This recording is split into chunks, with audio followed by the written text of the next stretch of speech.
അസ്സലാമു അലൈക്കും വറഹ്മത്തുള്ളാഹി വബറകാതുഹു. ഗുഡ്നസ് പാത്ത് നന്മയുടെ പാത യൂട്യൂബ് ചാനലിലേക്ക് ഏവർക്കും സ്വാഗതം.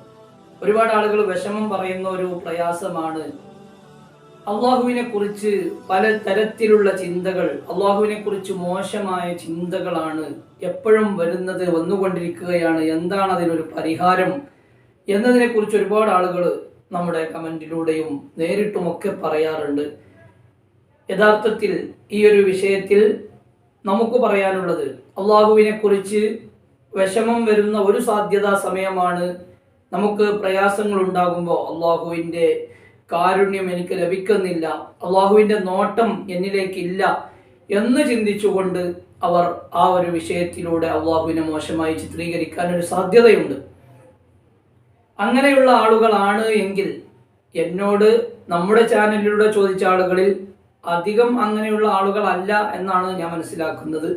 അങ്ങനെയുള്ള ആളുകൾ ആരെങ്കിലും ഉണ്ടെങ്കിൽ അവർക്ക് മനസ്സിലാക്കാൻ വേണ്ടി പറയുകയാണ്, അള്ളാഹു നൽകിയ അനുഗ്രഹങ്ങൾ, നാം ഒരു മൊബൈൽ എടുത്ത് ഒരു ഫോട്ടോ എടുത്താൽ അതിൽ കാണുന്നതിൽ എത്രയോ ഹൈ ക്ലാരിറ്റിയിൽ നമ്മൾ നമ്മുടെ കണ്ണുകൊണ്ട് കാണുകയാണ്. അതുപോലെ തന്നെയാണ് നമ്മുടെ കണ്ണുകൊണ്ട് കാണുന്നത് പോലെ തന്നെയാണ് ശ്വാസം നമ്മൾ ശ്വസിക്കുകയും ശ്വാസം വലിക്കുകയും ശ്വാസം വിടുകയും ചെയ്യുന്നത്. അള്ളാഹു നൽകിയ വലിയ അനുഗ്രഹമാണ്.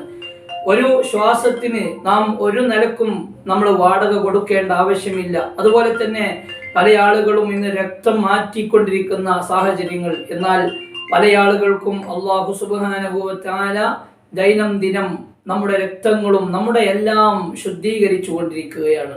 നമ്മുടെ എല്ലാ പ്രവർത്തനങ്ങൾ, നാം മൂത്രമൊഴിക്കുമ്പോൾ നാം ഒന്ന് വിചാരിക്കുമ്പോഴേക്ക് ഒരു സ്വിച്ച് ഓൺ ചെയ്യുക വേണ്ട, നാം വിചാരിക്കുമ്പോഴേക്ക് മൂത്രമൊഴിക്കാൻ നമുക്ക് കഴിയുന്നു. ഇതൊക്കെ അള്ളാഹു നൽകിയ അനുഗ്രഹങ്ങളാണ്.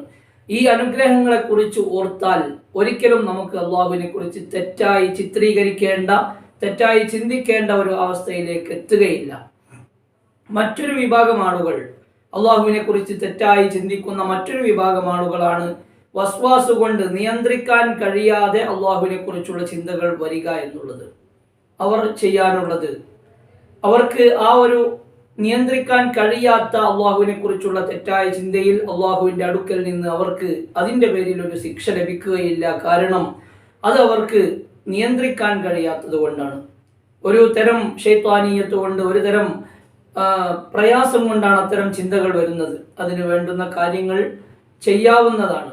അതോടൊപ്പം തന്നെ ഓരോരുത്തരും മനസ്സിലാക്കേണ്ടത്, ഇബ്ലീസ് നമ്മെ തെറ്റായി ചിന്തിപ്പിക്കുമ്പോൾ അഊദു ബില്ലാഹി മിനശ് ശൈത്വാനിർ റജീം എന്ന അഊദു 11 തവണ വളരെ കൃത്യമായി തെറ്റില്ലാതെ അഊദു ബില്ലാഹി മിനശ് ശൈത്വാനിർ റജീം എന്ന് 11 തവണ ചൊല്ലുകയും, അതുപോലെ തന്നെ ഒരു അസ്തഗ്ഫിറുല്ലാഹ് എന്ന ഇസ്തിഗ്ഫാർ 11 തവണ ചൊല്ലുകയും ഒരു 3 സ്വലാത്ത് ചൊല്ലുകയും ചെയ്താൽ ആ ഒരു വിഷയത്തിൽ ആ തെറ്റായ ചിന്ത വരുന്ന സമയത്ത് അതിൽ നിന്ന് മാറാനായിട്ട് സാധിക്കും.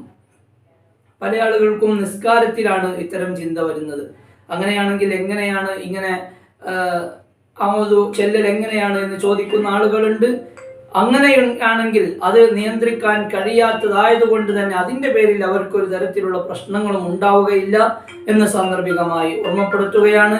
ഏതായാലും അള്ളാഹുവിനെ കുറിച്ച് നാം ദിക്റുകൾ ചൊല്ലുകയും ലാ ഇലാഹ ഇല്ലല്ലാഹ് എന്ന തഹ്ലീലും മറ്റു ദിക്റുകളും ഖുർആനുകളും ചൊല്ലിക്കൊണ്ടേയിരിക്കുമ്പോൾ അത്തരം ചിന്തകൾക്കുള്ള സമയം തന്നെ ഉണ്ടാവുകയില്ല എന്ന് സാന്ദർഭികമായി ഓർമ്മപ്പെടുത്തുകയാണ്.